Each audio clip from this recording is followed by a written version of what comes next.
Gaming. We are back on this lovely Tuesday for another episode of Unsung, where I try not to die again. With me here, as always, is Video Store Cowboy, Radio Johnny Panda, the Wizened Fool, and one especially sick Little Red Dot. That being said, guys, if you want to interact with this game, there is a donation section down below for all the fun things you can interact with just this game. And if you'd like to do that, please do. And with that, Johnny, take us away to the scenario in which I don't die. You mean the scenario where there's not a bridge? Yeah, preferably at least that one. At least that's an improvement. BridgeCon 2019 is over, guys. Let's find out what happens in Starlight Con. Okay. Maddox does. You have to go back to the bridge. Yeah, if that's the next quest is to recross Hacksaw Bridge, I quit. Campaign over. Actually, as suggested in chat two sessions ago, it's actually under the bridge, that's guys. Fine. That's fine. Damn it. Because under the bridge is open sky. I'll take the death. All right, guys, let's get started. Previously on Unsung. With new vigor infused in him from Nalus's commanding word, Red awakened fully healed and ready for combat. Nalus's effort also raised Talon, enabling him to take point on facing the Houndmaster down. With aggressive support from Cathbad, the last two hounds and their master are eventually vanquished to oblivion. Tired and wounded, the group was finally going to get off that damn bridge. With pursuers gone, the woman tries to extract herself from the group's watchful eyes. When engaged, she tries to lie to the group to hide the true purpose of why she was being pursued. However, the reason reveals itself out of her control, and Nalus acquires himself a hearth crystal shard. In a vain last attempt to have it returned, the woman tells the truth but is awarded with a Desterosi noble house coin. Frustrated, she flees the bridge. Cathbad reluctantly agrees to join the group at Red's persuasion and travels with them to Hacksaw Bridge, from Hacksaw Bridge to Starlight Commons. Sorry, guys, I almost had you at the bridge again. Apologize. There, they find the failing hearth crystal barely visible above Kendrick Maddox, his house guard, and the chasers he's hired to protect the Commons. Cathbad reveals her relationship with Maddox and discusses the ultimate fate of the Houndmaster. Maddox reveals that he knew of the woman and the theft of the hearth crystal shard. While questioning the group, Nalus fails to convince Maddox that they know nothing of the shard as we fade in to him being distracted for a second, looking away as there is something shining from Nalus's sort of, under his, tunic or whatever it is that he wears on his chest. And it's sort of glowing faintly. Didn't he say something threatening to me? Or something snarky? Probably. No, he was just, you failed, and he was turning to kind of to notice something that was, kind of happening behind you or on you as you were ready to give me some sort of snarky response. Yeah, I remember that. This is a lesson, guys. Write down what you have to say. Because I had some snark that I was going to say last episode, and I don't remember what it is. So. It's weak old snark. It's weak old snark now. It's weak old snark. Just leave it. Yeah, no one wants weak old snark. Nobody wants weak old Apparently it does not age well. No, snark is not a fine wine. It's like an old cheese. Okay, so I have a glowing vibration coming from under my shemagh, and he is looking at me and totally not believing me, right? He is turning towards you to look at you directly as he notices something. What the fuck was I gonna say? Don't worry, he frequently glows like that. That's very normal. I find that hard to believe. Same team. Right.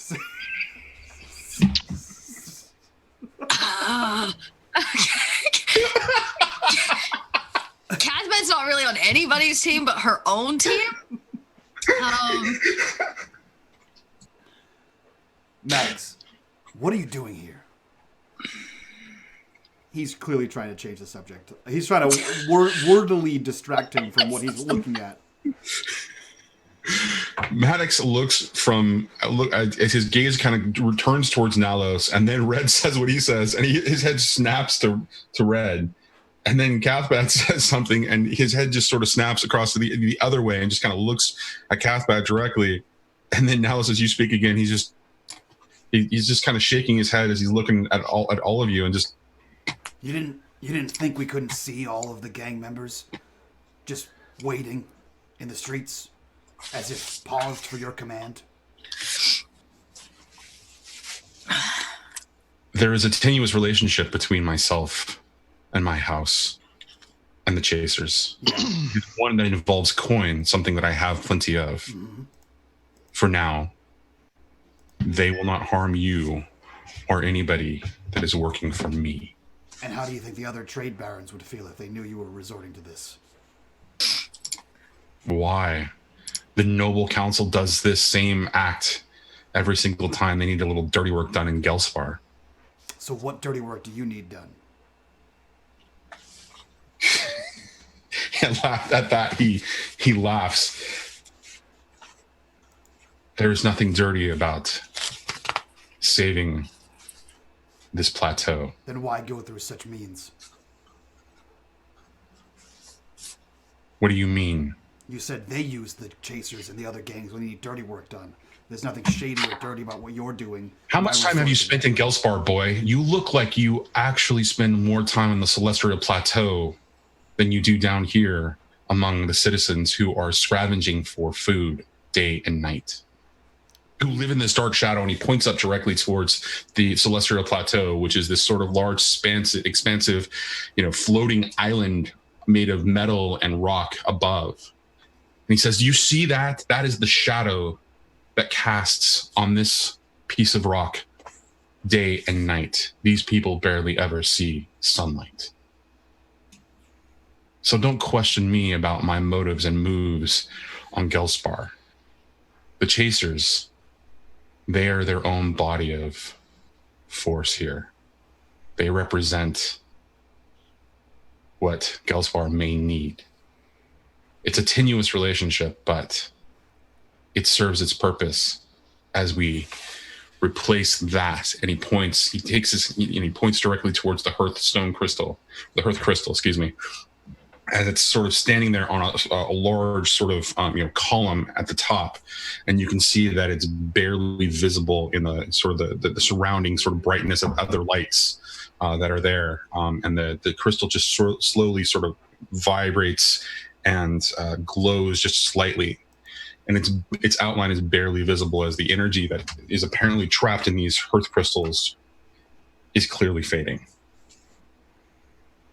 So, just so I'm aware, the place falls, right, when the crystal fades. Like, this is held up by magic, essentially.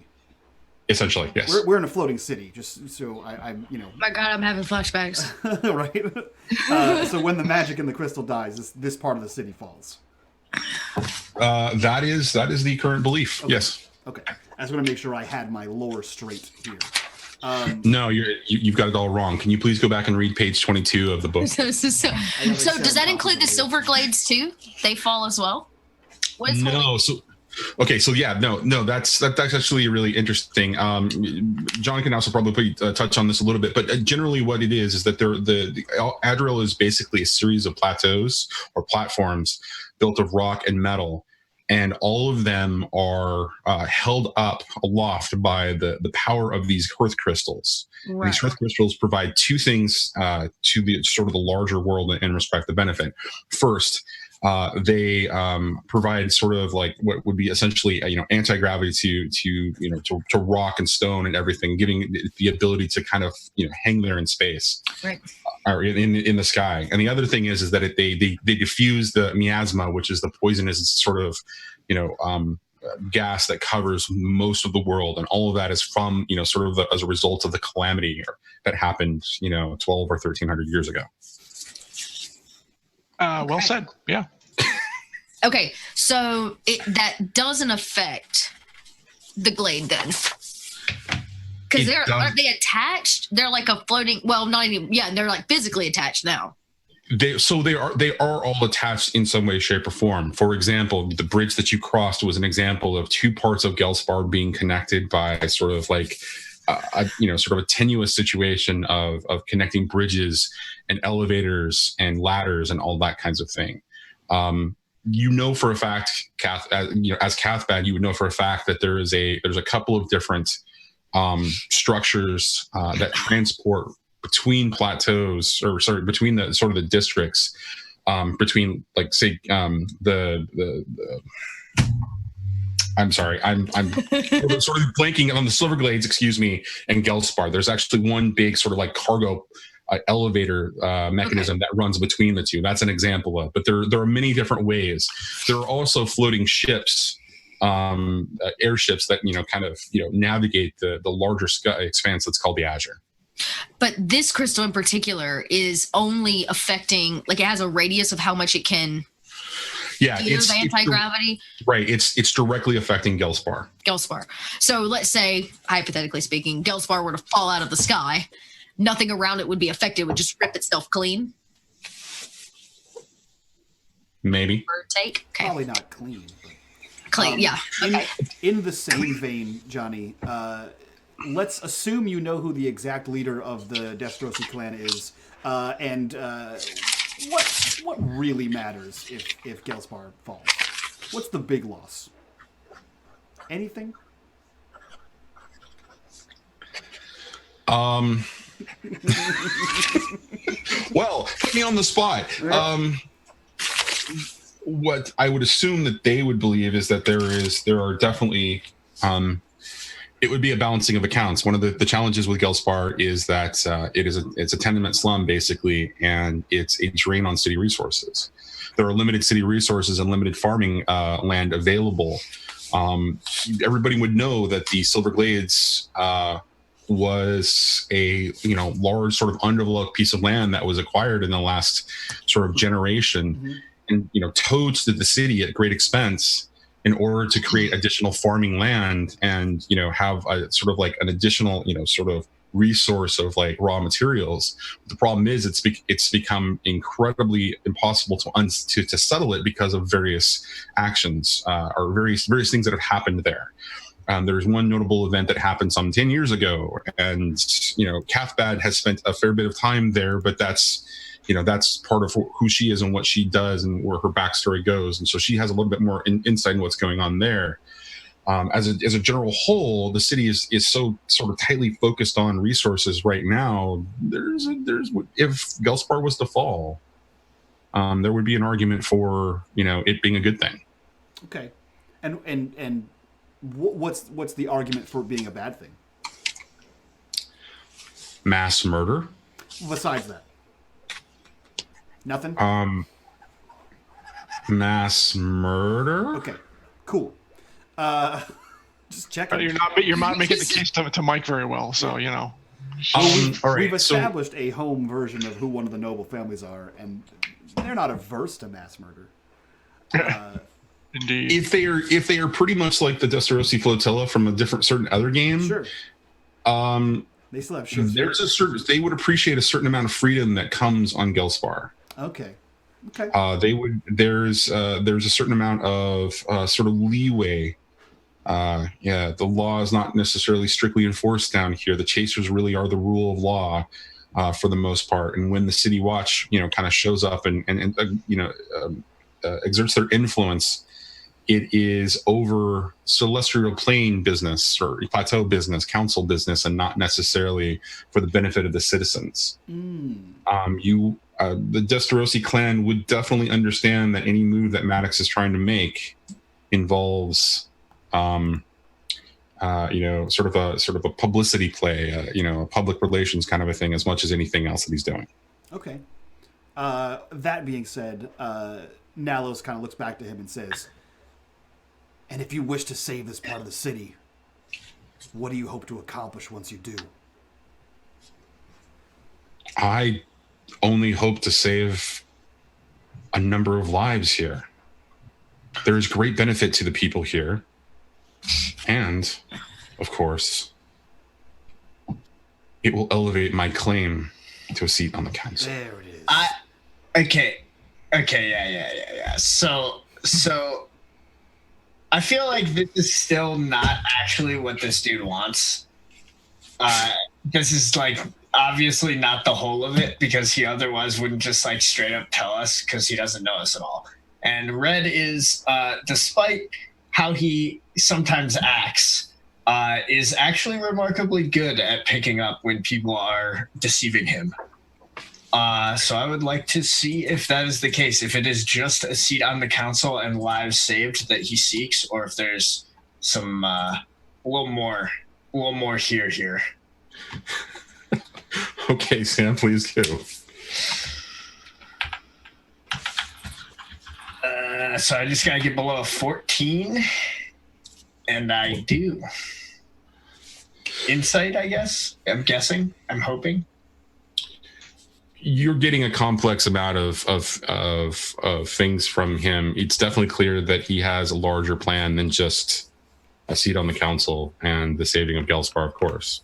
Do you want to try to ask him anything specifically in this? That let's role play this out so we get sort of this element of the conversation kind of going through. And I will tell you if he's because it's you, Red, and because of that role that you just made, I will give you some private sort of indication of that, and then I'll let you decide whether you want to share that with the group or not. Yeah. So I think what happens is like he says that, and Nalus is like, there it is, and Red is just like, well, surely that can't be it. A council position is not a destination in and of itself.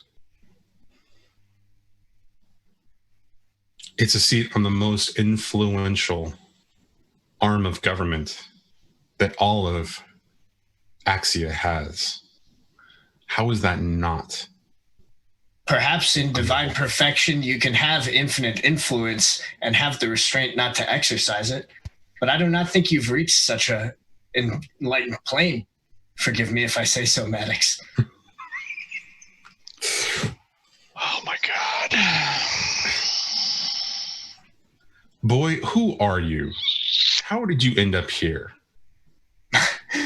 My name is Fourth Red Blossom, grows in rocky soil.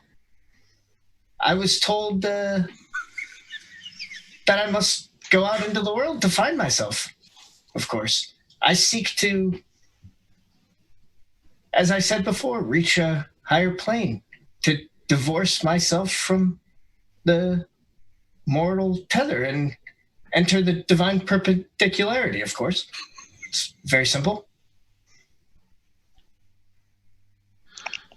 A wise man you may be or may become, but for now, there are practical matters that must be resolved. The people are going to fall here if that crystal is not replaced. And he turns his head. Any benefit that it does to me or mine is secondary to saving these people. And you get an indication that he is absolutely holding back. Like you can tell, sort of the way he's, emoting his, gestures are just, he's definitely holding back. And he says, I don't actually plan to take advantage of any position of power this may gain me. In fact, I abhor the idea of sitting on the council. But I will reluctantly send an emissary and make that work for the betterment of all of Adriel. And at that, you believe he is definitely telling the truth. In that case, Red gives a earnest and sad smile. And he says, what would actually, I don't even know if Red would even know this. He would have introduced himself as Baron Maddox, right? Like, would he have given Red an appropriate address, or would he have just had us call him Maddox? He would have introduced himself as Kendrick Maddox. Okay.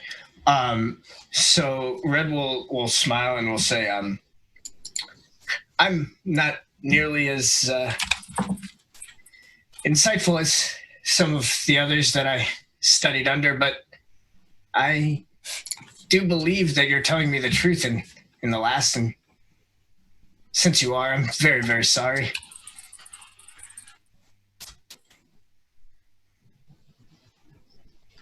I appreciate an individual who chooses to apologize when they feel that they have given offense, but I am not offended.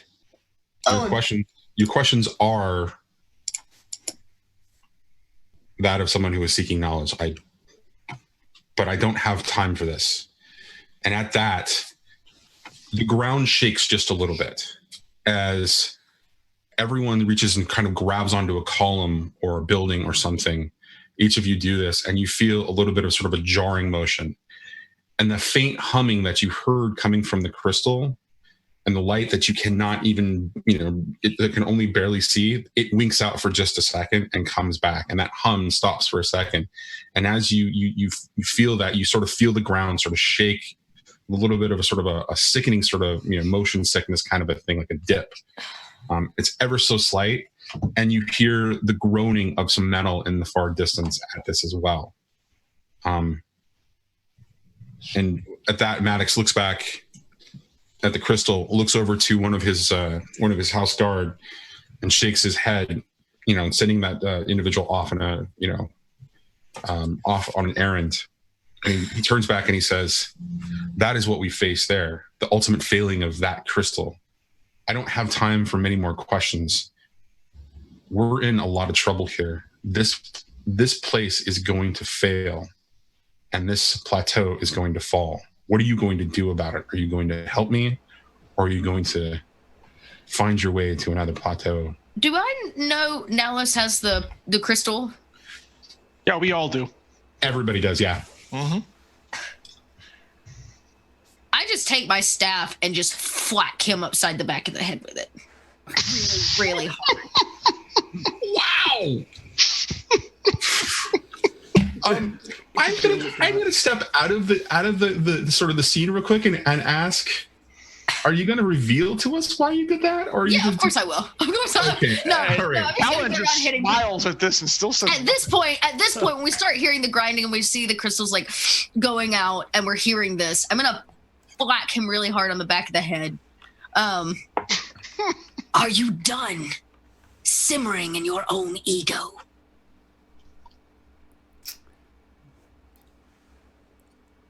Almost.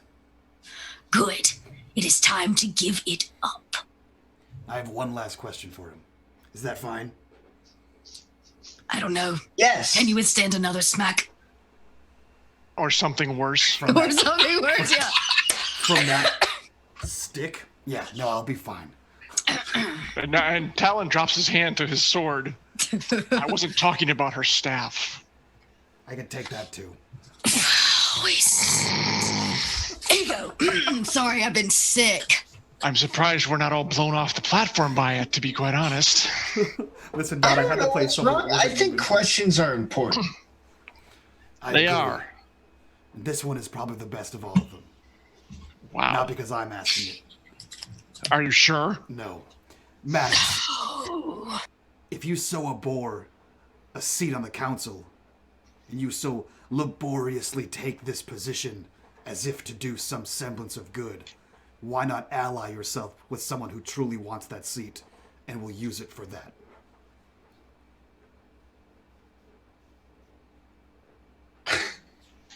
Does House Destarosi have a particular saying or a particular emblem or sort of monogram or some reference that's like a cultural sort of nod to what the house actually represents? Man, there was a saying, but I forget what it is off the top of my head right this second. But there is a crest. It's an anchor, like a ship's anchor, crossed with a blade.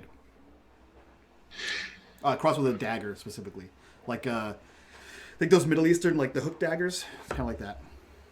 Okay. There's an anchor and a hook dagger. Okay. He looks at you, regards you very, sort of very sternly, and he says, I would make choices and enact things that would only help and not harm. I would find my way to making sure that every single life meant something here in Adriel. Something that a lot of the other houses and the merchants don't seem to care about. Now, you can make a choice and support my effort. You can follow my instructions and do the job. Or you can anchor yourself to old ways and fall with Gelspar if it does. Nice use of the word anchor. Well played, old man. He looks to him and says, I don't work for you, but the people I do work for have a vested interest in keeping Gelspar afloat. And keeping it at least the way it is, if not better. Well, hopefully it's not to take the blade to throat of as you did with the woman. She stole a crystal. She stole a piece of the crystal, and it's failing, and he points back at it again. It continues to fail. So the ends justify the means. And at that, he reaches under the Shimog and pulls out the crystal and one of the coins and throws them rather aggressively, both at Maddox. Interesting. Okay. He catches them out of the air quickly, opens his hand, and in it there's the coin and the crystal shard, what looks to be about the size, like if you were to take a pencil, about half the length of a pencil and about the same sort of diameter as a pencil. And you can see it sort of faintly glowing as it's vibrating, and it's starting to slowly turn in his hand. And at that, he kind of closes his hand around the coin again. You can see that the crystal is actually visible to, sort of to the naked eyes. It's kind of glowing, and you can see its power just sort of emanating just a little bit. It's a little bit brighter, and he takes it and he throws it back over his shoulder, back towards the hearth crystal. The hearth crystal that's sort of, it's about 15 feet up in the air. And as it sort of flies through, you see that it is attracted and just kind of lands against the side of the crystal. And it glows, and that there's a slightly stronger sort of light emanating. And for a second, you hear a louder sort of pulse hum sort of come off of it as it normalizes sort of back into the background again. And the sort of the humming has just increased maybe half a decibel. It's still a very quiet thing, but it's still noticeable enough. And as he kind of brings his hand back down, and he looks at you, and then he looks at his hand, consider the contract honored, and he pockets the coin. And Nalos looks to Cathban and says, "Now we're done." Good. Can I go home? Oh, I don't care. I think I would like to help. She goes, I wasn't talking to you. Oh, I'm sorry. Oh, were you talking to me? No, she was most definitely talking to Maddox. She wasn't talking to either of you. So he looks over to Cathbad and says, "You've done your job. I will honor the debt that I owe you. You may call on me at any time. Now, I have one final favor to ask. These gentlemen," and he points to the three of them, "need to find their way to an airship that I have secured for them to be able to do their job. They need to travel through the Silver Glades to get there. Will you escort them as far as the edge of the glades?" She turns around and looks at all three of them before she makes a decision. I will make sure they arrive unharmed. Have you been to the glades? I have not. Nor have I. Never any reason to. Have you warned the Maddox? I did not think the glades required a warning. Most civilized people make a choice to stay away. Where is the ship? You will find the ship in the Port of Dreams. There is a bridge connecting between the Glades and the Port of Dreams. You will find it from a man named Hob. He will be looking for the three of you. Elise has already sent word of what you look like. You will find him near the center. He will direct you to your ship and send you on your way. On our way to where? That I do not know. The Chasers have acquired some information about a crystal. A nice, sizable crystal. We need to acquire it wherever it is. It will involve leaving the city. Doesn't seem like too much of a problem for you as he looks over at Talon. You, mercenary who doesn't find city life so pleasant. Wherever I lay my head suits me. What doesn't suit me is the sketchy nature of this so-called task you're assigning us.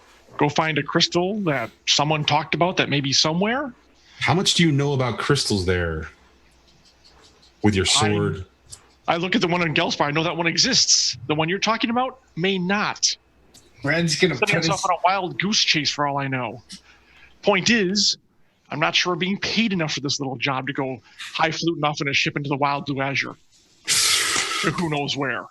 Red is going to put his hand on the much taller armored mercenary's shoulder and is going to say, Talon, don't you see? This is how it always works. It's an adventure. We're not supposed to know where the crystal is. That's the whole point. I tell you what, you can have half of whatever we get from me, half of mine. That way you always get 1.5 shares and you win. And I win because I get the experience of this great adventure. Looks down at your hand. Take it off before I break it off. I wasn't talking to you, Red. I was talking to our employer. Well, Maddox, what say you? You could be sending us off to the other side of Adriel for all you know, assuming this crystal even exists.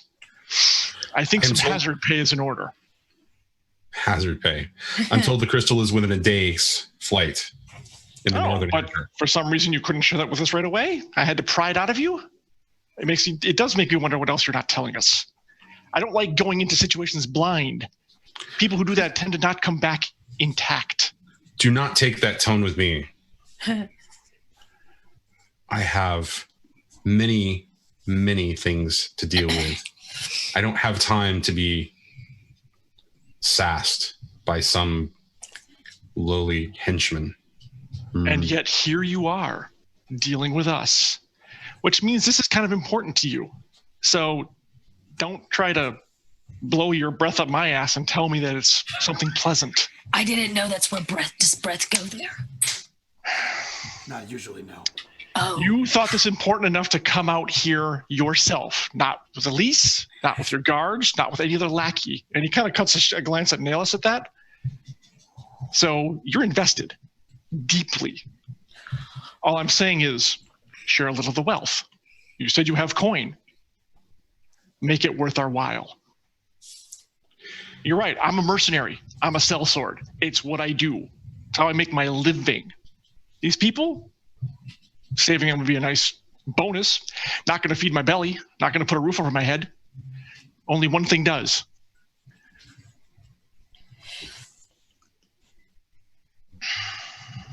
Fine. Double. I will pay you double. But I expect it to be done expediently. And he looks over at Nalos. And without hiding the things that will save this place. Do not manipulate the situation. I hold you, Talon, responsible for him make sure he returns the crystal and doesn't take it for his own personal needs. We already have a deal. I'll make sure he keeps it. I said the contract would be honored. I did not say I was stupid. I know how the Destarosi clan has used the clan of Grant. And at that mention of Grant, you know about a general reference to that as the House of Assassins. Nice. So, ship run by a guy named Hob. A day's flight north, you said? That is correct, Cathbad. But I assumed that you would be leaving them at the edge of the Silver Glades. I know that your friends, and he says it with a weird emphasis, will be missing you. Well, in case they forget. Oh, don't worry. Cathbad's going to come with us on the ship. I do not ship. Don't worry. You'll come with us. You never know until you try it at least once. I feel like there's a mask change here from happy Cathbad to grumpy Cathbad. Somewhere there's a mask change. I thought you'd have the grumpy one on like 10 minutes ago. Oh, I may have. Maybe. In the shot, it's like the happy mask, then like red smiling face, then grumpy mask. Oh. So he looks to the four of you and says, time is short, and he looks at Talon, other matters to attend to, and he begins to turn, and as he turns, you see hidden sort of behind his silhouette with a couple of house guards, a young woman dressed in white with dark hair sort of down to like middle of her back, dressed in what looks to be not essentially like a heavy armor or like warrior guard or of any kind, but she's definitely dressed to protect herself, and she has a sword by her side. And he looks back to her and he says, now, if you'll excuse me, I have an education to continue. Nalos, you realize that this is his granddaughter, Piper. You've knowing the clan or the Maddox sort of larger sort of family's establishment, that Piper is his granddaughter who has sort of appeared out of nowhere recently in the sort of the social scene. Oh. And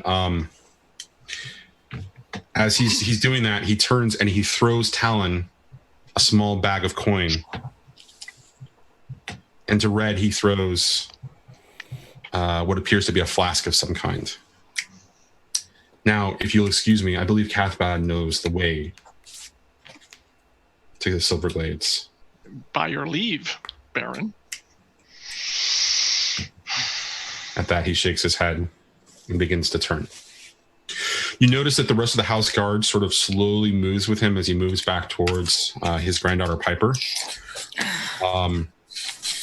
And you'll notice also that the chasers in the background begin to kind of fan out a little bit and become less visible. Their presence no longer needed to assert his power.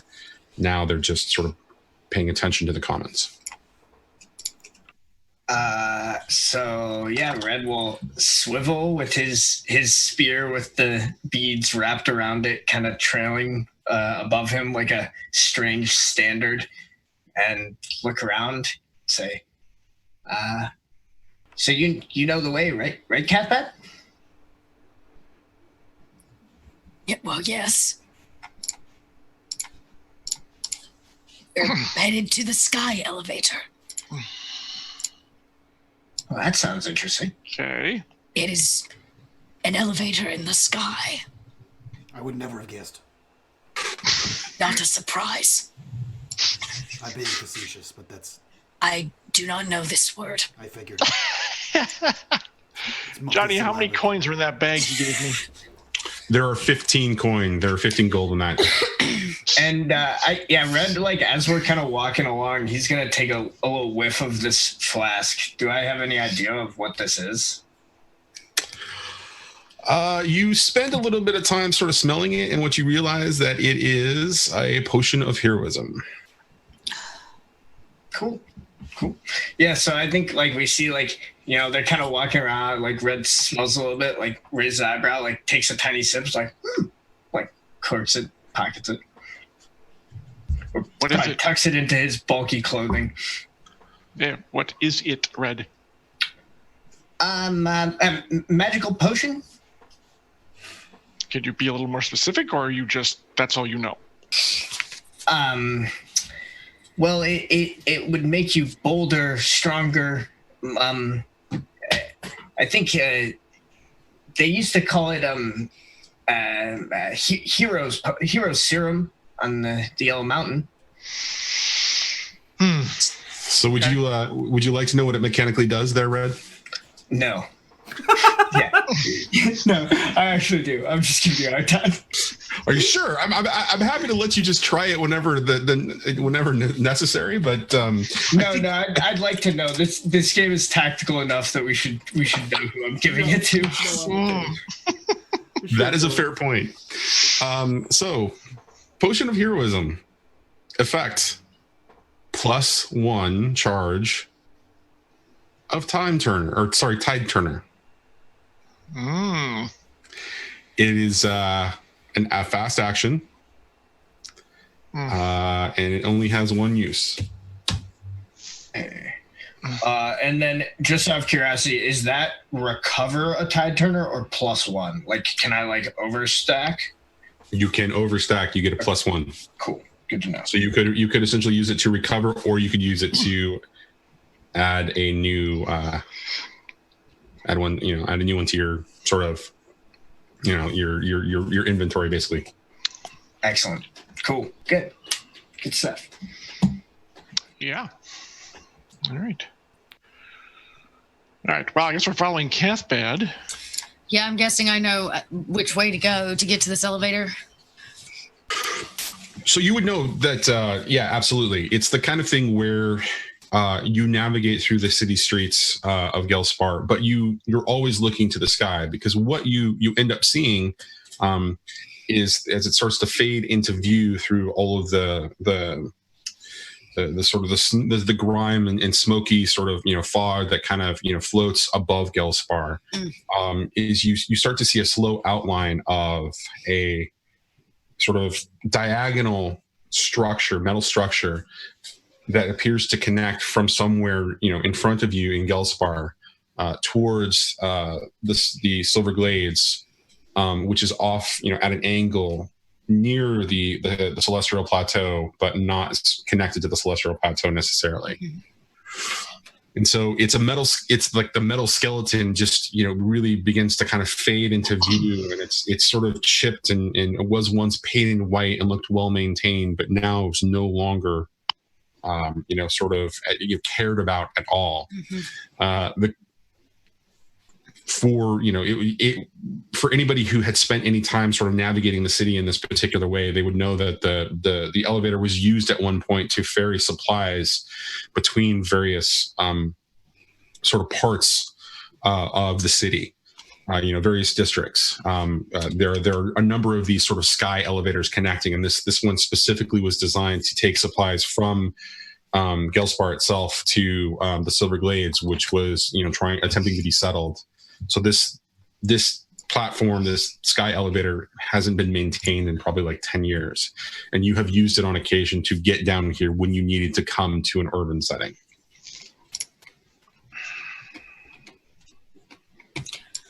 Okay, I'll take my staff and I'll point as it kind of comes into view along the trajectory of it. Sky elevator. Well, it delivers what it promises, I suppose. You had mentioned something about the dangers of the Silver Glades. Yes. What are they? What do you know of the Glades? Nothing. That's why I'm asking. You know nothing. Yes. Not their origins. Right. Not of their existence. I mean, I know they exist. They're right there. Not of their purpose. I would like to see if I know something about the glades, because I invested in the knowledge skill. Haha. Farming. Dun, dun, dun. Yeah, well, we got that little farming thing at the beginning, but I want to see if I know anything else. Tweet. 7? That's below a 12. Yeah, 12 is what I need. Okay, so what are you asking specifically? For some dangers of the Silver Glade. All right, so here's the sort of external knowledge about the Silver Glades. It was towed here at great expense a generation ago by the council. To add additional sort of farmable resources to a city that was struggling with a population. That population growth and dealing with other little sort of political and socioeconomic issues. Every attempt to settle the Silver Glades has been met with either difficulty or outright failure. Some of the sort of the folklore or street sort of street knowledge about this sort of the city's sort of common knowledge about it is the first settlements actually disappeared and were sort of consumed whole by the sort of the flora and fauna of the area. Nothing has been seen or heard from those original settlements. Subsequent attempts to sort of penetrate the sort of the larger sort of landmass and go into figure out what exactly happened have proved failure. There's been a lot of failure. There's been some sickness that has come about. In the last attempt, there was some catastrophic sort of event that happened that isn't really well described.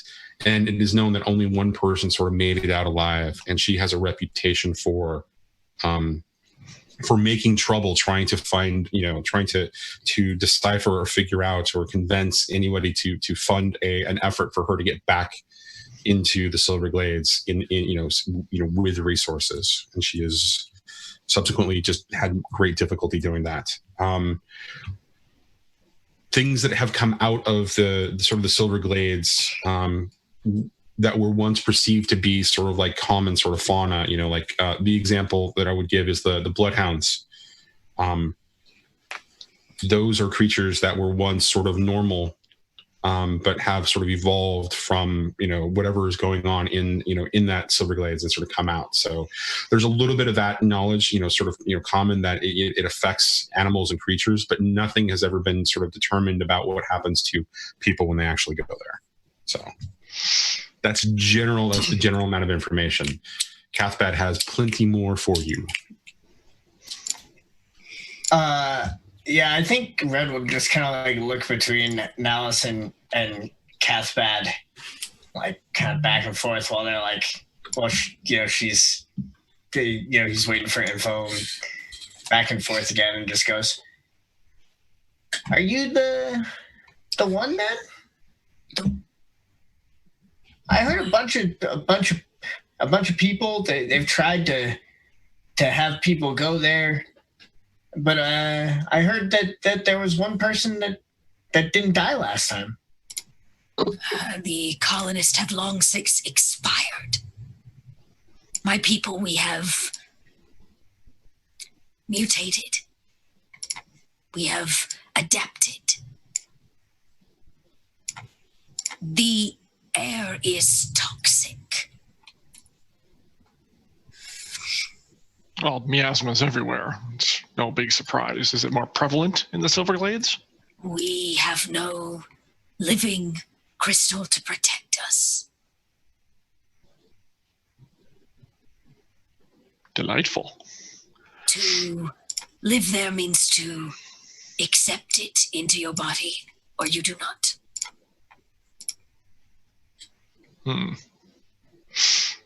You choose to live. You live there. You choose to live in this place. I choose to worship what the island is built on. And what is that? It is not ground.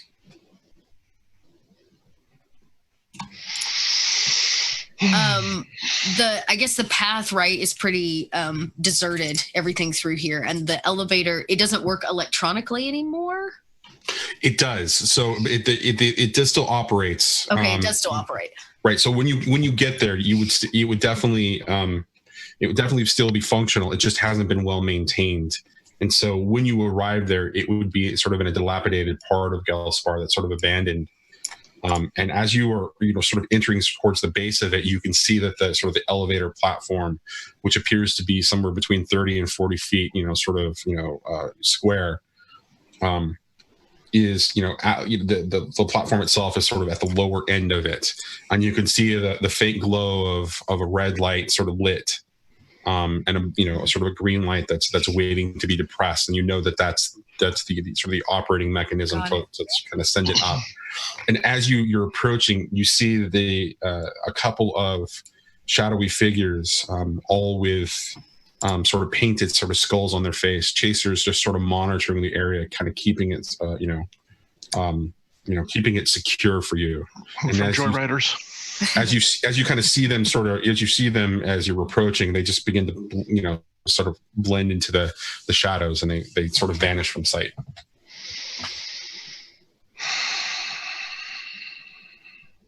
And the sky elevator has definitely seen better days, right? Oh yeah, it's the kind of thing where there's rust and the paint is chipping off, and it's clear that at one point this was a well taken care of piece of machinery, and you've seen basic examples of this around the other parts of the city. Mm-hmm. If you go between platforms, like if you go from the celestial platform to another platform, typically that machine is well maintained and it's well, sort of taken care of and painted and all of that. This has clearly been abandoned at this point. Use this thing to get around. Kind of cocks an eyebrow at Cathbad. Okay.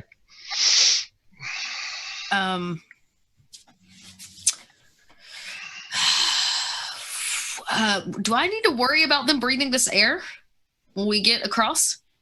So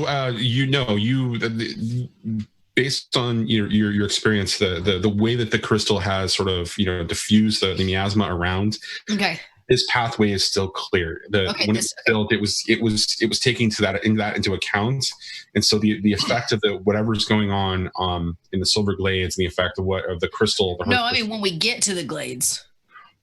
Well, so you're gonna have to arrive there and figure that out. You do know that it's not completely covered in the miasma, that there are pockets of it, but you don't know what you're going to be finding when you arrive. We arrive there. Okay. Right.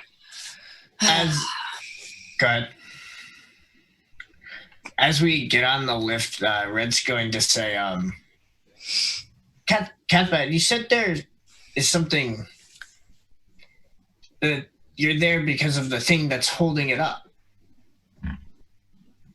I am there to bring balance to a place in imbalance. Can I see it? Will you show me the thing? It is not something to be seen, but to be believed. What if I were to tell you that the island that you are about to stand on is not simply a piece of land, but a piece of terrain that has merged with a shed piece of skin of an elder worm? A possible living, breathing place. I'd say you were stark fucking crazy, but what do I know? An elder worm?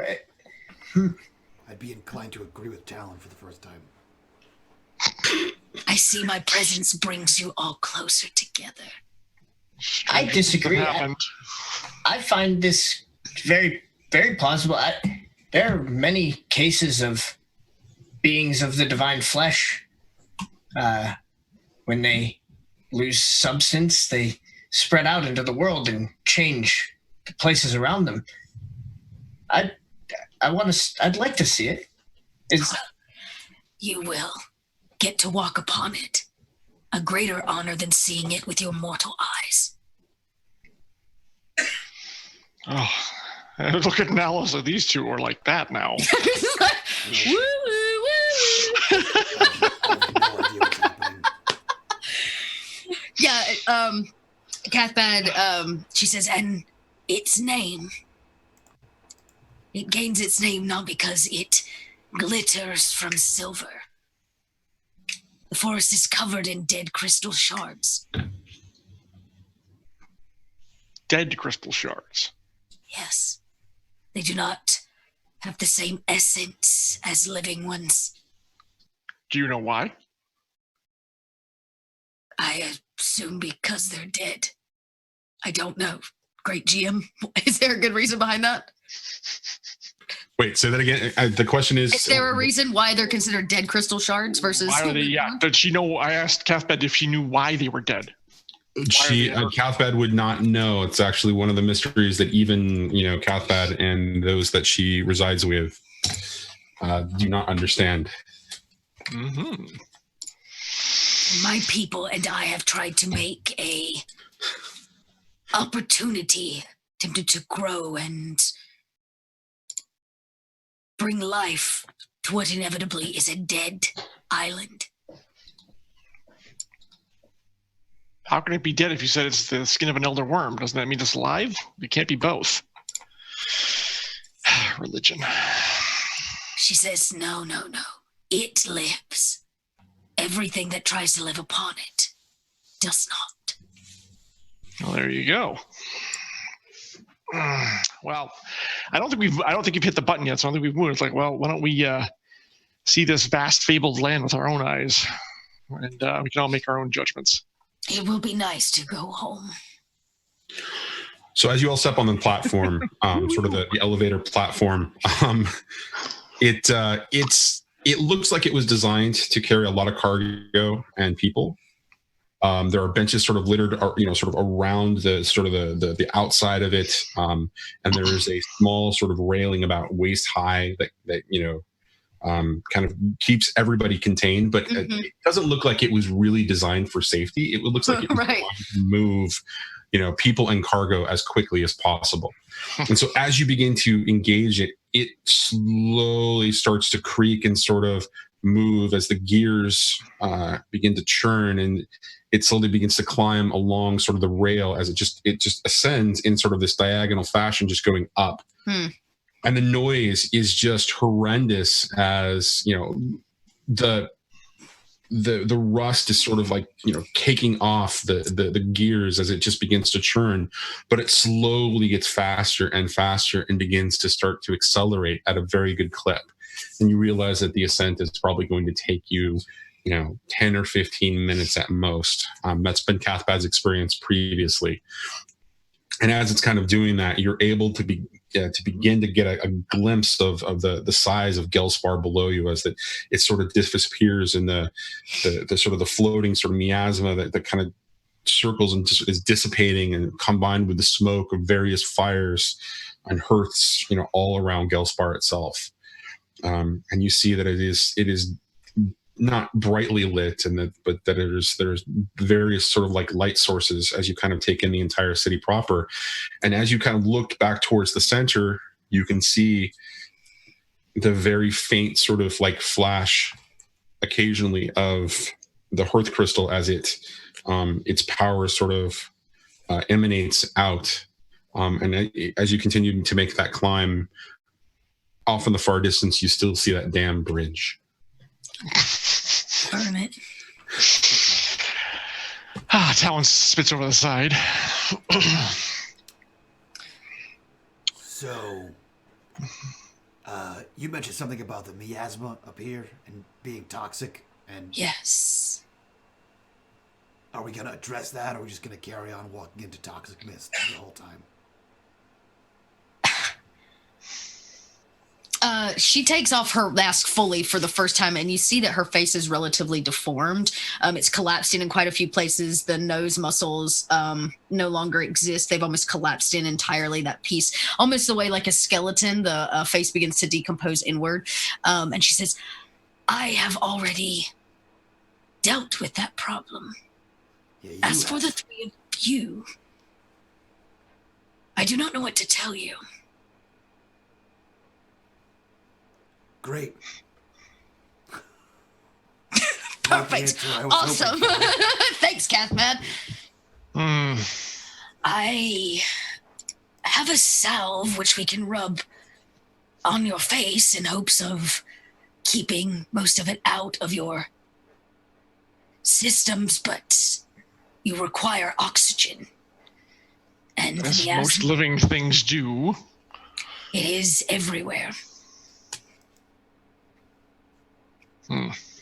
Would I know of ways that, or attempts that people have tried in the past to get around this?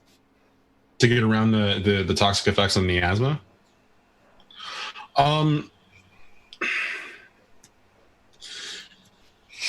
You would probably know that there are certain individuals that have tried to survive, via sort of like taking an herbalist or sort of like a sort of a chemist kind of an approach, just alchemical route. Right, trying to take various sort of items from there. From the silver glades, sort of at the periphery, just to kind of get a sense of it, combining it with the inert crystals and that kind of a thing. None of them ever succeeded. Some of them outright died from whatever concoction that they would consume, because occasionally you would come across, somebody in the field, on the edge, just kind of doing this, and occasionally you find them, dead. Yeah. More often, what you find them is mad. Yeah, or starting to become grossly deformed. Yep.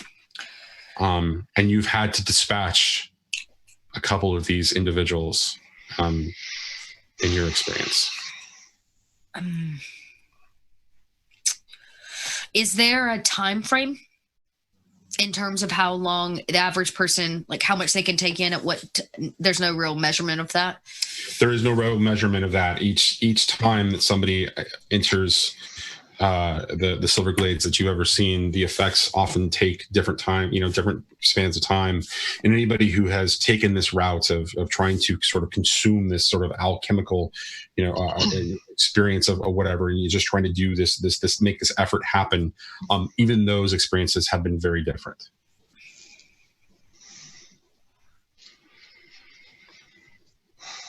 Except, wait a minute. They sent settlers in there. Unless the miasma killed them. You wouldn't just send them in unprepared, one would think. So. There are no settlers left, not in truest terms. They have either become like me, or they have long since perished.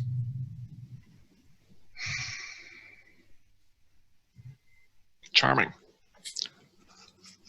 I can suggest different things to slow the process, to aid you, but in the end, it is toxic, and it will destroy your mind and your body.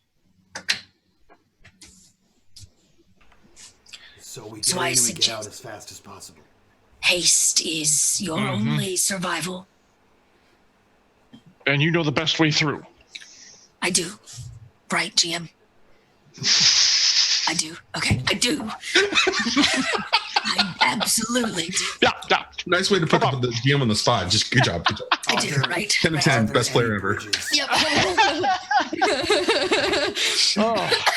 This mission just gets better and better. Are there any bridges between where we are and where we need to go? Not that I have not personally burned. No.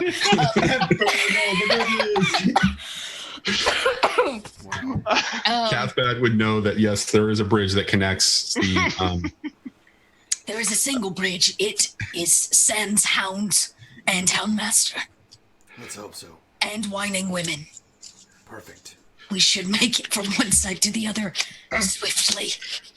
Great. One can only hope. I'm in. And you see him like It seems like you guys are jinxing this. He like pulls the shemagh and then tightens it around his head.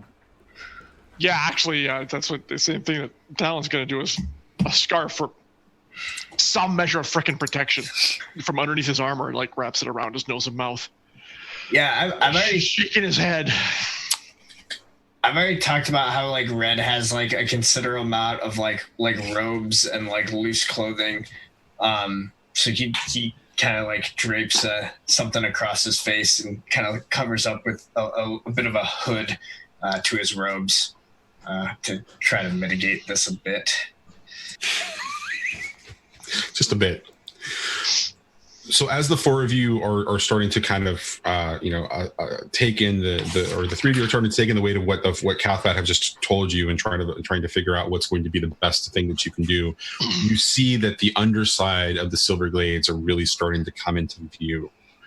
You see massive silhouettes of crystals on the underside of the plateau itself. But it appears that those crystals are all sort of inert.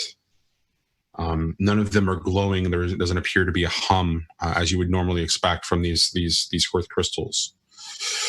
And beyond those crystals themselves, you can see smaller sort of embedded crystals kind of shimmering, and occasionally when a light sort of is refracted in that particular direction. And as the elevators continue to sort of ascend and you get closer and closer to the edge of which part of the Silver Glades that you're going to arrive at, there is a looming sort of shape, long and sort of dangling in the distance, that just begins to kind of appear out of the miasma and smoke and and it begins to shine sort of, in the light as it comes more and more visible. And you realize that it is a gigantic, and I mean colossal, larger than you as a person, individual links of a colossal chain that appears to be attaching the Silver Glades to something else. And that sort of, chain sort of dangles down below into sort of the miasma in the distance, vaguely in the direction of Gelspar. And so as the elevator is starting to kind of rattle as it slows down its ascent, you begin to come into sort of the ground proper as you move through the earth, and you begin to see a little bit of light, and then the light begins to grow as a small square above you just begins to kind of blossom as the four of you ascend through the elevator platform itself and come to a screeching halt at the top.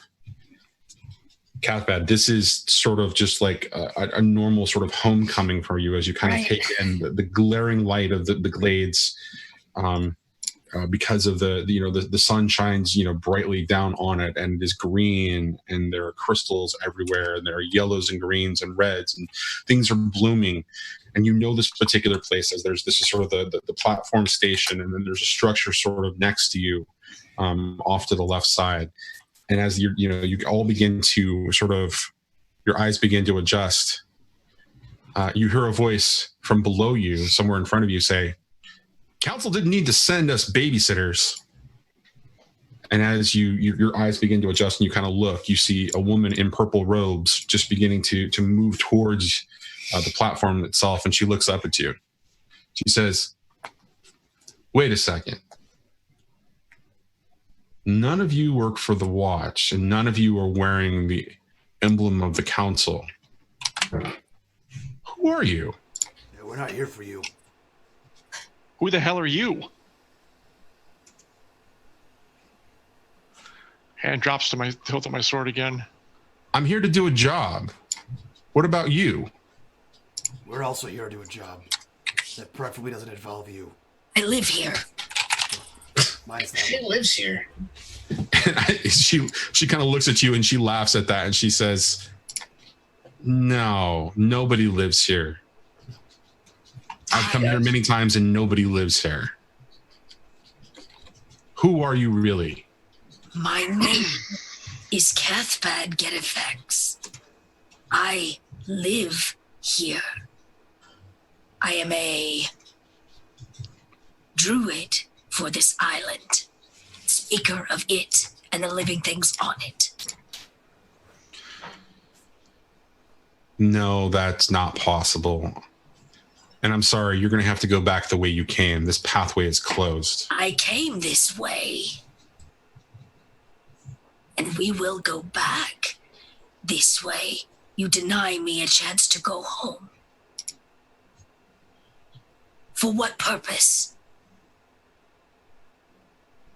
Because I work for the council and I'm here on council business, and clearly you are not. And she slams her staff that she's holding down on the ground, and it begins to crackle with energy up and down it. And she says, now you will leave by order of the council, or you will face their wrath. I really don't have time for this. Yeah. We're just trying to move through here. If you step aside, we'll be on our way. But we're not going back. We're going forward. And I draw. If you want to make a point of it, I've got one right here for you. Fine. And she kind of looks over her shoulder and yells something, and you hear crackling in the distance from behind the building, and off to the off to the building to the left from you, and towards the right behind sort of a small sort of structure, two more sounds of the crackling energy kind of pulsating with the the same type of sort of light show that is happening on her staff as they enter. Fine, we'll do this the hard way.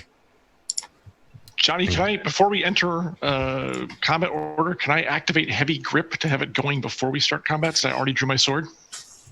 No, I don't like you that much. Of course you can. Of course you can, guys. Let's go ahead and switch over to the map. So before we go into combat, I have. Are these guys visible to us? The rest of the crew. The rest of the crew. What do you mean? She summoned, right? She just. Oh yeah, they stepped from outside. They stepped from out of the shadows, or out of from around corners or whatever when she called them, and so they definitely sort of stepped into that. They're here basically. Yeah. Cool. Okay. I'm just double checking what this skill does because I'm pretty sure. Okay. So I am. So I have the skill leadership, right? So leadership is used to inspire others to follow you or to marshal your allies in adverse situations. I'm not really all about marshaling my allies, but I'm also not about getting jumped by a bunch of people wielding wizard staffs or whatever the hell they are. So like as she says, "We'll do this your way," Nalos steps forward, so that he's like the most forward of the people here, and he shouts past whoever this woman is. Kind of booming his voice to the rest of these people. And I'm hoping to use leadership to do so. We are not here for you. We merely are passing through this. We have no issue with your council business. We have no desire to stop you doing whatever you're doing. If you fight us, you will fall. Is your life worth this?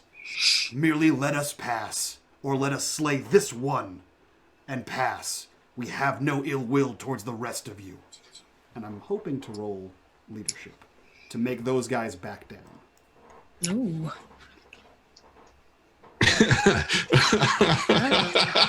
Of course. Please do. I'm looking forward to this. This is going to be good. Cool. Come on, Mike. I pass. Oh. I have Nice. I have a 16 in leadership. Okay. So you have Dang this, up. Jesus Christ. Okay. How did you get a 16 in leadership? I put all my stats towards it. Jesus, criminy. Nice. Sick. I am a battlefield tactician, so getting you to do what I say in combat is kind of his whole jam. All right. So you make this sort of statement, and your influence really kind of goes out to them. How do you think that they're going to react? Narrate for me what that's really going to do for them. So really, like his goal here is it's truthful, right? He's not deceiving them. We have no desire to kill these people. This one clearly will not let us pass, and she's already stated that she's not going to back down. Right. But there's no, and we're going to kill her. Right? In Nalos' eyes, we're going to kill this person. But there's no reason that the rest of them have to die. Right? Like, we don't want to stop them from doing what they're doing. We just want to go away. So if they come at us, we're going to have to get through them. But if they don't, that's totally fine too. And that's his preference. So you can have all of them or none of them avoid the fight. That's entirely up to you. But, I mean, I would say at least one of them is like, yeah, this isn't worth it. It's not worth dying for. Like they don't we are absolutely telling the truth. We don't want to stop them. We just want to walk through. Okay, cool. Okay. So That's my intent, at least. So the one that is listed as number 2 is the woman who you've just been talking to, and her staff is crackling with life. 1 and 3 look sort of out at you, and then sort of look back to her, and there appears to be some sort of a non-verbal exchange of looks and stuff, and as they're trying to figure out what she's doing, and she looks at them and points and says, "Get them," and they begin to kind of hesitate, saying, "This is not what we were hired for. We were not meant to do this." And both of them begin to kind of step back, and their staves begin to dissipate in the crackling energy. And she kind of looks from the both of them, looks back at the 2 of you or the 4 of you, and says, "Fine." And she grips this crooked sort of wooden staff that she has, and she begins to trace a circle in the air. Oh no. Seeming to tear the fabric of reality in front of her. A spiraling vortex of purple energy opens up inside of the elevator cage right behind you, and a massive centipede-like creature emerges. Why couldn't you just let her original dudes do their thing, dude? They were all gonna do shit. That's what those guys. Now we have 3 centipedes. And so this massive sort of centipede appears behind you. Its countless rows of spiny, multi-hinged legs click as it advances. As it uncoils, its hard carapace sizzles and smokes when it meets the cool night air. The elevator groans beneath its added weight as it sort of shifts towards the back. And you can hear the gears sort of straining, the brakes and the gears sort of straining in place to hold the weight of it. As you were all sort of taking this in, Talon, you're going to want to step back. Just 1 square.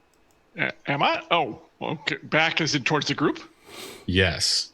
Okay, you say so. Because another one of these sort of spiraling, swirling vortexes begins to open out from under you. Oh, jeez. Oh, I'm sorry. That's actually. I'm sorry. That's not you. That's actually That's Nalos. Nalos, you're going to want to step back. Actually, I thought the axe is me. He's the sword. Right. I said Nalos. Nalos is gonna, Nalos. Sorry. I will stay. I would like to stay where I am then. Okay. Yeah, you're gonna want to step back because it's really beginning to. Yeah, that's right. Jesus is right, because this is what happens next. Another centipede slinks out of the miasma and climbs onto the exit platform with terrifying speed. With the sweep of her staff, the woman opens another crackling rift directly in front of her. She disappears through it, and from another portal, and she disappears and reappears from another portal at the base of the ruined ramp. So she is sorry. Guys, I apologize. I'm narrating this as we go here. Hold on just a second. There, and she disappears and reappears there. And she looks incredibly posed and ready for combat as these 2 sort of, whoa, what was that? That's my light turning off. That was neat, because that portal just sort of appeared behind you as that thing just sort of came up, and you've got these 2 worms, these 2 centipede-like creatures kind of standing in front of you with her sort of behind it. All right, guys, it's time to talk about initiative, everybody's favorite topic. Well, I have some snazzy new things. Do you? I have snazzy new things. I have 2 snazzy new things. If I go first, I can debuff one of these dudes for like the whole fight, basically. But I just kind of need to go before one of them. You sure you want to do that? Yeah, I have mad amounts of tide turners because I already have 3, and now we have this potion that regains someone's. So yeah. Well, I'm not sure we want to blow them right away, especially we don't know when we're going to get them back. So let's not blow the time turners like crazy beforehand. That's all I'm saying. Well, yeah. I mean, I'm telling. There's no reason to ever use this tide turner if you don't use it at the very beginning of combat. Oh, the particular one you want to use. I see. Correct. Right. Gotcha. Don't let us stop you. Have at it. Yeah, Absolutely. true. So I should probably just go before the awakened foes. Okay, so you should go before the awakened foes or before the... The big guys are awakened, right? Yes, they are. They are awakened. I should go before them. All right, so red is going to go between grunts and awakened. What about talk to me, Talon? I'll go first. Okay. Alice is going to go first. Who's going to occupy the third slot? I guess I'll go after the grunts. Yeah, I'll just plan to be cat battle buff at the end. Okay. All right. So the order is going to be Nalos, grunts, Talon, red, and awakened foes and Cathbat. Yeah. Yep. Out of there though. Well, okay. So Talon's got his sort of his sword at the ready. Nalos has commanded a couple of these guys to not pay attention to the fight, at which point they pissed off, the leader, and now she's making her attack. Nalos, what do you want to do, buddy? Cool. First, I'm going to point to the number 2. The what are these things called? The grunts. The centipede things. They are called slither spines. Oh, gross. Okay, fun time. Would you like to see a picture of them? I would. Well, geez, I forgot to ready the picture. Damn it. Well, that's what you get for asking. Let me fix that. Let me fix that right now. So No, I don't want to see a picture of the creepy centipede creature, Johnny. Come on. I want to see it. Let my eyes see I'm it. going to point to slither spine number 2, the one inside the elevator. And I'm going to point to it and look to Talon. And I just kind of bark in order, that one first. And I'm using decisive blow. That target, I have to roll, I think, right? That's how that works. I have to roll for things. Maybe. That rolling is probably a good thing. I mean... It's I'm an enemy, right? So it's not me. So Yep. I guess I have to, my cap still applies? Okay. You always have to roll for an enemy, yes. 20. I hit. Right where... Oh, shit. I forgot. Yeah, my accuracy is 12. I hit. I almost penetrate. So I point to that one, and I say, that one first. That target now suffers from fragility. It is now a fragile boy. So Fragility for how long? It just says fragility. It doesn't say... End of combatant's next turn. Yeah, this just says target foe suffers fragility. Wow. Cool. Yeah, so it lasts pretty much the whole turn until it gets to go again. So, Yes. Yeah. Cool. Sweet. So there's that, and then he says, so he's basically just barking commands at Talon, right? So decisive blow, that's a fast action for that thing, and then I'm going to use my decorated general, I think that's what it is. My insightful leadership, which makes your first fast action a free action. I am then going to use Battlefield Tempo, which makes your next slow action a fast action. That's 2 fast actions and a free. And Hot Damn. And I think I'm going to hold the remaining 2 spots on my thing for either a slow or a fast. Okay, so Slither Spine number 2 is currently has the fragility condition, right? Okay, so that's your first action. And who are you granting the second the thing the free action to? All of it is on Talon. Is on Talon. Okay, great. So his first fast action is a free action, and his first slow action is a fast action. Okay, I'm just confirming. Okay, guys, as you're doing this, I'm going to switch us over to the game table with the actual creature real quick, so you can take a look at how ugly this thing is. It is grotesque and ugly, and there appears to be slight, sort of miasmic smoke kind of emanating from it. Yuck. As you see that, that is ugliness on fire. Let's go back to our game table, and all right, that means that the grunts go next because you're withholding your 2 fast actions, right? Yep. All right, right on. So the grunt is going to. I'm looking at you, Sam. I'm watching you. I see what you're going to do there, buddy. You can't stop them all. Don't worry. I got things and stuff. So the slither, so the rift mage, the woman, just sort of stands up, and just kind of stands tall and points her staff towards you, and she sends a dazing bolt at you. And this is a special ability, and it's versus your looks like your willpower. You gonna interrupt that one, buddy? Oh man, these big guys though, they're bigger. They're bigger and nastier, and they have more fun abilities than you. Yeah, I'm just gonna try to roll this out. Let's hope that I survive. Okay. That's not gonna do it. Yeah. Sure. Okay. Let's do this. What's your toughness? 4. Okay.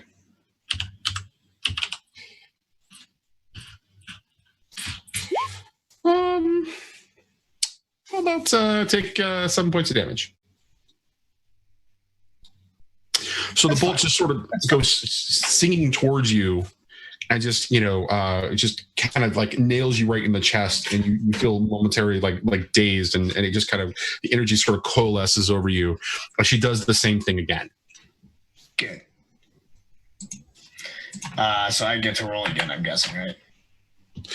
Yes. Do me a favor before you do that. Roll your sorry, that was a dodge that you needed to roll, not a willpower. I apologize. I still failed your dodge. Okay. No. Now you're gonna roll me a willpower. Okay. That is good. That'll do it. Okay, you are not dazed. Nice. That's good. It's good. One final question. I'm still reading this. I'm still reading this up. What's your resistance? My resistance is 8. So take 3 points of damage instead of 7. Oh, nice. Okay. I read it incorrectly, but she's going to do the same thing again to you. So, and you are going to roll your dodge again. All right. That is a fail. So here's willpower. That is a success.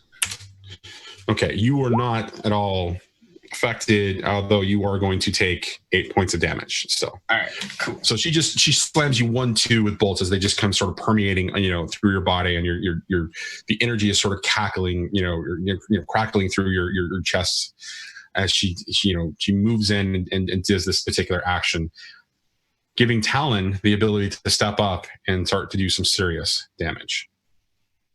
You are correct, sir.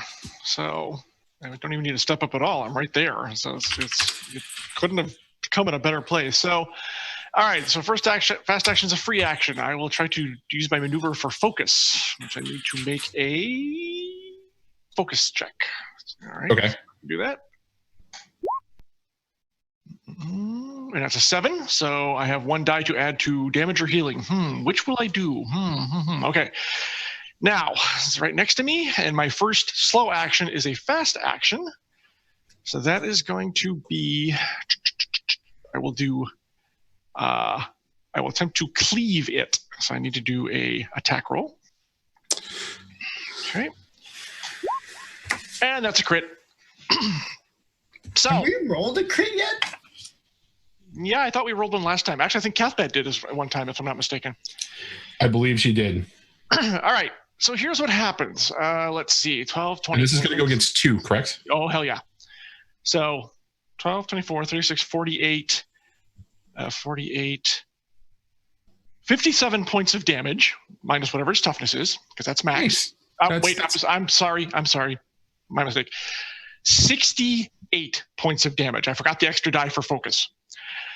68 points of damage, minus whatever its toughness is, and then I expend my slow action to give it 8 stacks of vulnerability. Okay, hold on just a second. Yep. 1 step at a time, sure. 1 step at a time. So you said 68 points of damage. Correct. Okay. That's pretty damn good. And then you're going to give it 8 stacks of what specifically? It's vulnerability. Basically, it now has -1. Actually, I'm sorry, it has -8 to its barrier values. Excellent. Don't forget, that one's also fragile. I know. Oh, well, the critical pierced anyways. I didn't have to worry about it. But now it's vulnerable. So even when your fragility ends, it's still got like a 1 or 2 toughness and a 1 or 2. What is it? The resistance, whatever it is, willpower, whatever the magical resistance is. It's both those are down by -8 now. What actions have you used? Just out of curiosity. I've used 1 free. Yep. Which is my fast, and I've used 1 slow, which was a fast. Cool. I still have a slow and a fast left, if I'm not mistaken. If I've done this right. You do. Yeah. So when you hit, wait. I'm sorry. Wait. I'm sorry. 1 free, 1 fast, 1 slow. I needed to use a slow to get the vulnerability onto it with cleave. I'm sorry. Cool. So you have a fast left. Yes, that is correct. So as you hit, I activate my trigger of Energizing Victory using one of my held fast moves. Trigger is if another hero hits a foe with an action, which you just did, that hero's next fast action is a free action. And he looks back to you, hearing the slashes and wails of pain from the centipede, and he says, "Now hit her again!" Okay, timeout. Thank you guys for jumping on the bandwagon of fun and shenanigans. But did I just hear that you're not actually adding those stacks of weakness to him right now because you was requiring this slow action? No, I am. I can do it. And I want to, yes. All right, and since he gave me fast action as free action, I'm going to use Staccato Strike, which I have an amplify limit of 2, and I'm going to make another basic attack as a free action. Okay. Yep, So you all ready? Yeah, make that next attack. Okay, yeah, here we go. This one's only at 40-12. It's terrible. Okay. Anyways, I know. Oh! He actually just missed by 1. By 1 point, he missed. Ah. All right, he didn't make that second one. He missed, man. Yeah, 1 point. 1 point. How bad does this creature look, Johnny? So for Talon, tell me what kind of an attack this was. I mean, this was a pretty devastating blow in respect to damage to the thing. What does the attack actually look like? So this thing appears on the platform, and he, never seen one of these before. So he's a bit like for a moment, he's a little taken aback. I'm like, I've killed bigger. And he just steps forward, brings the blade, winds up totally over his shoulder, and just like drags it, like slashes right down from his head, right down his body.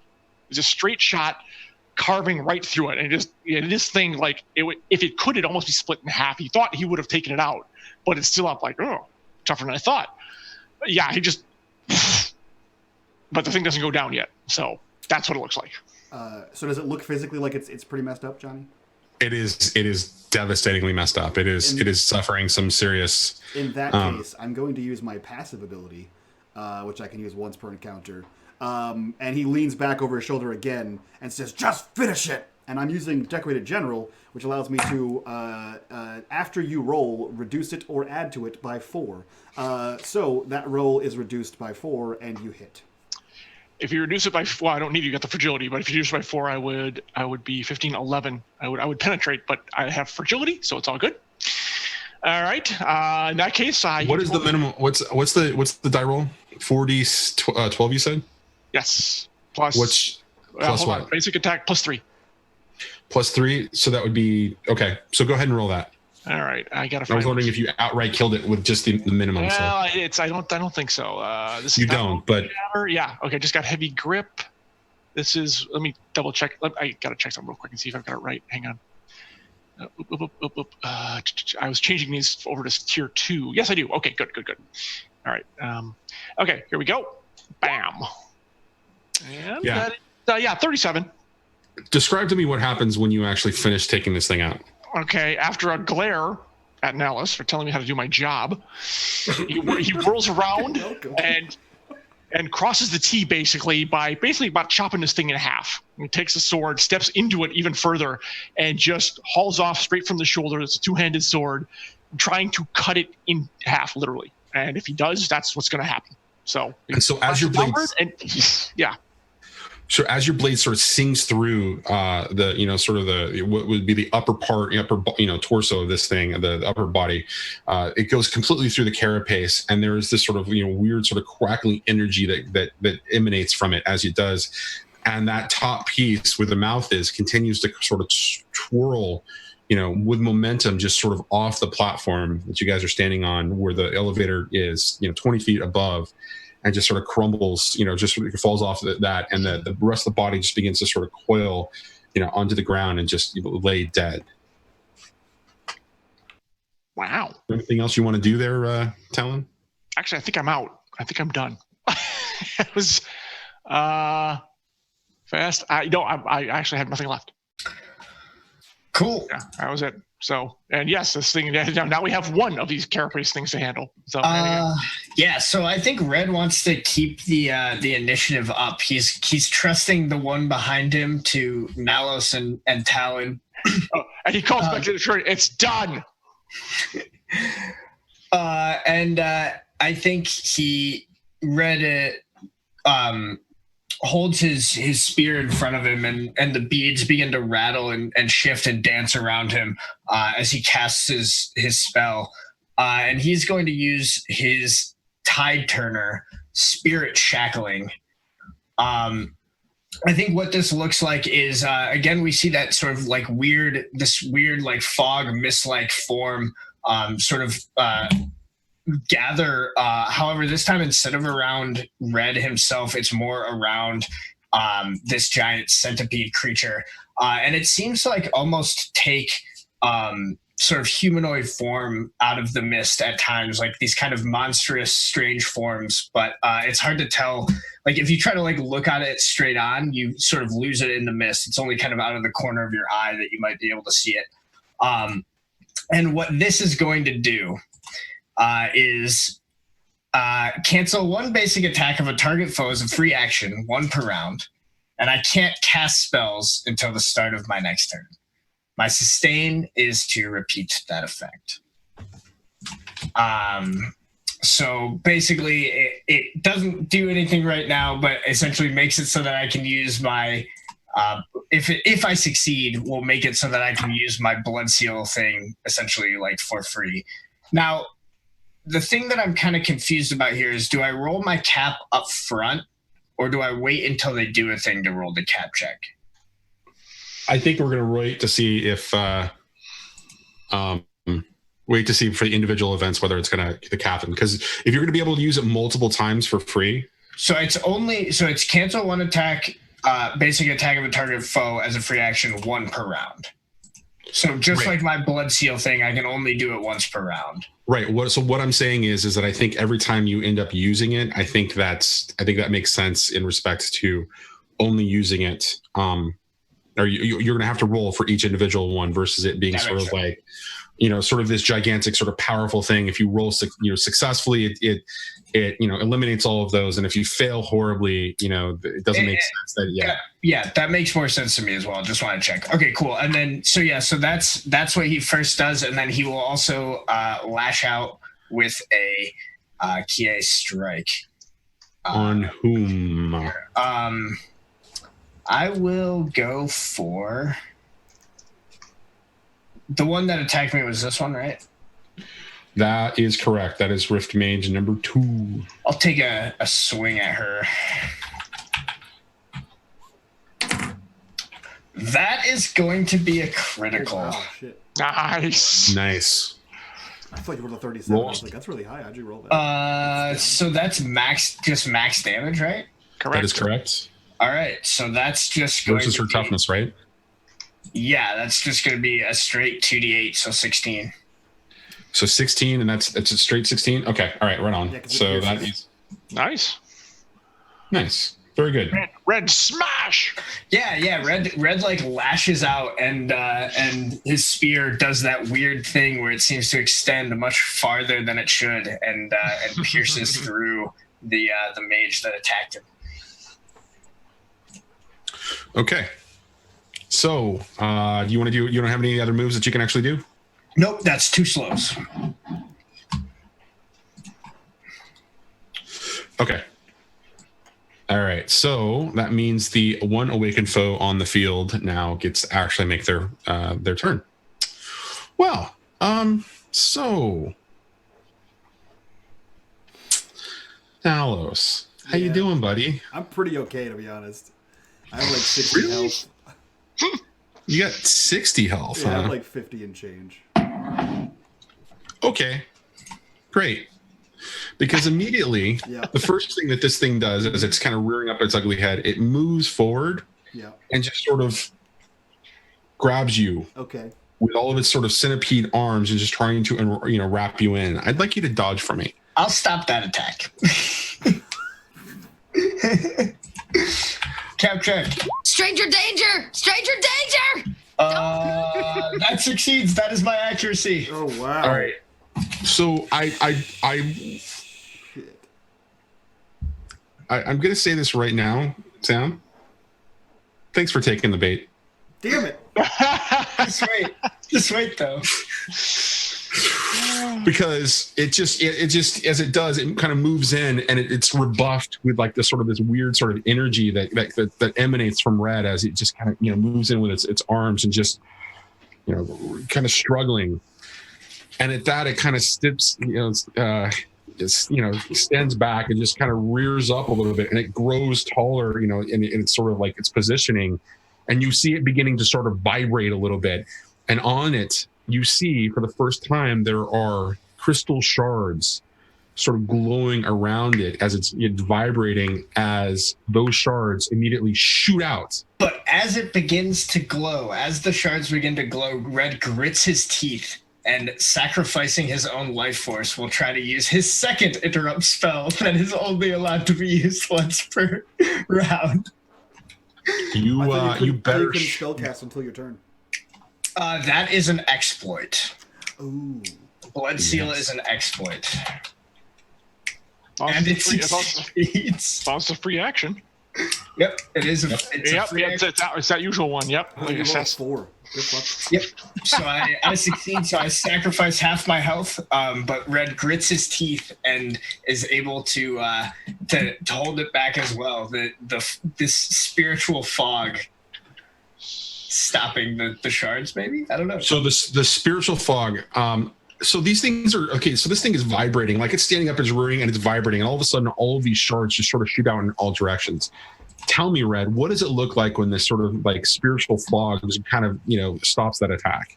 Yeah. So I think like it rears up and like launches these shards out. And for a second, I think I described it last time around Red. There's like this weird like fogged glass effect.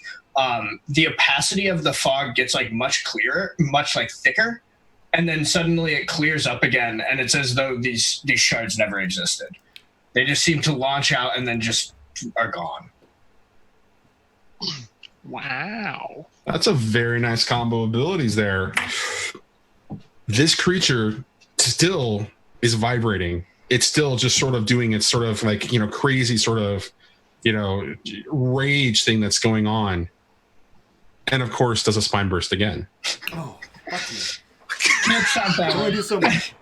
Yep. Well, he did stop 2 of them. I think that's a pretty damn good job, all things considered. Yeah. I'll take that. So this is where it actually gets fun. All right. Sure. Okay. Everybody either roll me, or sorry, let me rephrase that. Everybody except Talon roll me either an acrobatics or an endurance check. Oh, acrobatics or endurance? I'm super good at acrobatics. I am not good at. I don't have anything for either of those. Hold on. Did you succeed, Red? I still fail. What? So what do I roll? I don't have anything to add to it. Mine says 0 for acrobatics and 0 for endurance. No, I they'd think be 8. They'd be 8. Base 8. Oh, base 8. Yep. All your skills are 8 unless you add stuff to them. Correct. So you have a score. You can do Oh, it. well, then I haven't. Oh, okay. Well, then I haven't done that correctly. I should look at that on my sheet because I didn't do that It's right. just a D20 and then roll lower than 8. Mhm. Or hope to. Hope to. Oh, fuck you, Red. With that. Okay. So it seems like Nalus is the only one who failed to do his dodge or endurance, or his acrobatics or endurance. Yes. Is that what I'm understanding? Poor boy. All right. Which We're is gonna probably for start. the We're gonna best, start right? with the successes. Oh, I'm sorry. What? It's probably for the best. He's the giant shield standing in front of it anyway. So let's talk about what does it look like when Red actively dodges all of these spines that are incoming. That's a good question. I think like so I've talked about Red's fighting style as being this like sort of seemingly sloppy, but he takes like oddly oddly perfect steps. So I think it's similar to that, is like sort of this like weird like drunken dance kind of thing he does, where he kind of like dips and weaves in between these spikes. Maybe like parts of his clothing get like ripped off as like, you know, he isn't quite able to step enough to get his robe fully out of the way, but it doesn't quite get him. Interesting. That is awesome. And now I want to hear how Cathbad is going to avoid this particular set of attacks that are coming in these spines. Spina gets spine action. She sees them coming and she like spins her spine staff and like catches them. Nice. Yeah. That's dope. That is pretty dope too. All right. So you're seeing this amazing sort of set of feats next to you, Nalos, as you, on the other hand, are unable to anticipate the second attack that's coming in, and it just all sort of, you know, begins to kind of pelt you with crystal shards, trying to dig into your skin and through your armor. Yeah. What's your toughness, buddy? 11.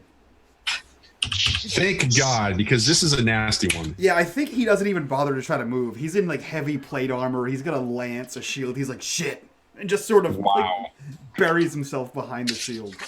Holy shit. Did you roll You exactly only 11 take damage? 6 points of damage. 6 points. Oh man, I'm still at 50. Jeez, I'm so sorry about that. As this thing is just vibrating, and as you notice that it's vibrating, there are a lot less of the crystals, and the carapace looks a little strange a little bit. Almost like the same thing that you saw when you affected the other one's sort of carapace, and it looks a little fragile. And so as it's doing that, Cathbad, and you do that wonderful sort of, you know, swirling sort of, you know, staff maneuver with it, you know, catching all of those shards, it's now your turn. How are you stepping into action? She goes, I just want to go home. She like screams out and she like sends her hand forward. She's going to first cast Healing Factor on Nalos. So the next time, this is a free action, so the next time you take damage, you get to heal 1d6. Sweet. Okay. Then she's going to realize that Talon has done a butt-ass ton of damage, so she's going to buff him with Wild Spring by putting a little pep in your step and giving you an extra damage die next round. Nice. All right, so both of you get a buff. Then she is going to use the usual wildfire. So let me cast that. Let's see if I hit it. It is piercing. That will do it, I believe. I think I needed a 12. Yep. Correct. So I got the accuracy, and it's piercing. So you're going to take 2d6 to start, and I will 1, 2, so 7 points total of damage. And then she's going to use her last slow action to do a new things.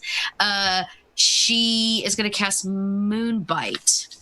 Ooh, that one sounds cool. Yeah, it's really exciting. This is the first one I can target more than one foe.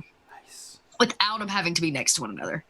Nice. So this is also piercing. Obviously, I'll have to roll to hit, but I'm going to target... I'm in range. I'm going to target both of them because I can hit both of them. Wow. Let's do it. Yes. All right. And you guys will take a D10 worth of additional damage, and I'm going to sustain both of those. So another 8 points for the both of them this time. So the first hit of 7 went to the strange critter, and the 8 went to both of them. So the 8 went to both of them. Okay. All right. So the slither spine in front of you doesn't look too terribly bad, although it's it looks like it's hurting a little bit because of the carapace. It's sort of fragile. The Rift Mage on the ground, though, she's really starting to look really bad and really hurt. And so, Cathbad, that's the end of your turn. Is that correct? Yep. So that was too slow and too free. That's it. All right, and so she's just sort of struggling with the onslaught of these attacks, and she's kind of watching her slither spines just kind of take the sort of the brunt of the attack that's coming off of the four of you, and she hisses and she looks over to the grunt number one who's standing right here, and she says, "They're killing my babies. I need help. They're killing my babies." And reluctantly, he just don't you do it. Shakes his head, takes his staff, slams it into the ground. It begins to crackle with life as the sort of the energy begins to flow with it. And he as well begins to make circles in the air and summons another. Hold on. Summons another one of the slither spines into existence. And she looks over at 3 and she says, "I need your help." But he just, number 3 just kind of shakes his head and just begins to kind of step back, almost like he's looking like he's beginning to flee. And the slither spine begins to move. The third slither spine that's come in begins to move in your general direction. And she kind of turns back and looks up and says, "This isn't over yet." And that's where we'll end it. Nice. Good. Well, I thought I took one out. I guess I'll take another one out. Yep. Don't forget, I'm making a note. I've buffed you guys. Yes, I'm actually going to mark that on my character. Oops. Actually, you know what? I'm going to type it right here so that everybody knows. So I think Nalos 2.0 is you get like 4 or 5 free actions on that turn. Dude, that was impressive. I did not think I'd be able to take that. Well, the crit helped. Yeah, the crit definitely helped. To be able to take that out in one round with your help, that was pretty boss. Fantastic. Guys, that was episode 4 of Unsung. We are 1/3 of the way through the entire series, and things are heating up. And we're off a bridge. So, it can only get better from here. That being said, let's go around and introduce our friends in cast here. We'll start with this time. He did a good job, guys. Give him cut him some slack. Johnny, who are you? Where can we find you on the internet? And what are you up to?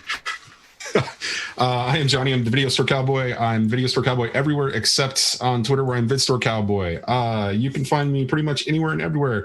That's basically what's going on. I loved tonight's episode. I don't know what the hell I'm going to do next week. I may have to. Those tier 2 guys, those tier 2 characters of yours right there. I'm going to need to look at them in more detail now. I'm glad that we have character sheets, so I can definitely figure out how the hell to beat you guys. I'm really pissed right now. Good. It was good times. Fantastic. Thanks. Let's jump right over to John. John, who are you? Where can we find you? And what are you up to? Yeah, John Helfers, Radio Johnny Pandy here on Twitter. John Helfers on Facebook and other places. Aside from cleaving slither spines in half on this episode, which was great. You can find me mostly on Arvin Elrond's channel, where I'm actually starting Axia myself coming this Thursday, with a whole new group of crazy players. 2 have gone through it before, 2 have not, so it's going to be a very interesting party. But they're starting at tier 1 too, but I'm going to modify the Paxton Bridge a little bit. Anyways, other than that, we play D&D over there. We're going through Curse of Strahd. That's every other Saturday, and mine is the opposite Thursday. So I hope, folks, if you like what you see here, come by and see the twists and turns I have for them this Thursday for Axia. And that's Arvid Elrond's channel. Otherwise, it's here or there. That's pretty much where I am when I'm streaming, and that's about it. Fantastic. Let's jump right over to one sick little Dot. Dot, who are you? Where can we find you? And what are you up to? I am the Dot, better known as the Little Red Dot, which you can find online as Little Red Dot in all the places. I'm a bit of a gaming nerd, so I'm amping up to go full-time on my Twitch channel, where you can watch me play lots of tabletop RPGs, talk storytelling, play a lot of RPG video games. It looks like I'll be bringing Kingdom Hearts 3 to the channel next week, so tune in if you want to see some gameplay of the new Kingdom Hearts.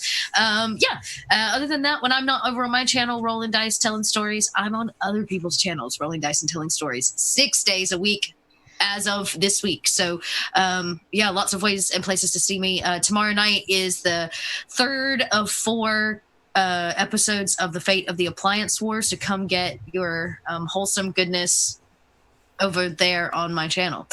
Thursday night, I'll launch a new game I'm so excited over on Pro Restarter's channel called Little Things. It's a homebrew D&D campaign. Come check that out. And then on the weekends, you can catch me over on Roll4's channel where I play Vampire the Masquerade. Lots and lots of places and things. And this Sunday, since I was so ill, we've moved Sunday Fun Day. It was supposed to be this past Sunday. I literally could get out of bed. So it's going to be this Sunday. So don't worry, you didn't miss it. You can still catch it. Nice. And last but definitely not least, Sam, who are you? Where can we find you on the internet? And what are you up to? I am Sam, twitch.tv/WizenFool, Twitter @TheWizenFool. I had a blast this week. I always have fun playing Red. He's such a good goofball. I think we are starting to see a little bit past the veneer of jovialness and starting to see that he's a little bit more serious than he maybe lets on. So that's fun. I am still not in a lot of places right now, so you got to come here if you want to find me. Just in this game for right now. Going to be doing some new stuff come February. So I'll announce that as it starts to be relevant. Nice, perfect. Yeah, guys, we have a lot of new stuff coming to the channel. This is pretty exciting. We got some all kinds of cool things. I can't give too many exclusives away. What I will say is February 23rd is the next charity stream. We crushed the first one, so I'm already putting a date out there for the next one. So keep that marked in your calendars. And if you guys want to support the channel, by all means, check out our Patreon. That's the best place to do so. We have a Patreon 12-hour coming up in February. Not sure when, so stay tuned for that. That being said, let's go over and give all of our hot sticky raid love to our friend Dyson Heroes, GM'd by Bob, who is one of the GMs here on the Monday night show. And yeah, we'll see you guys later. So from all of us to you guys, bye-bye.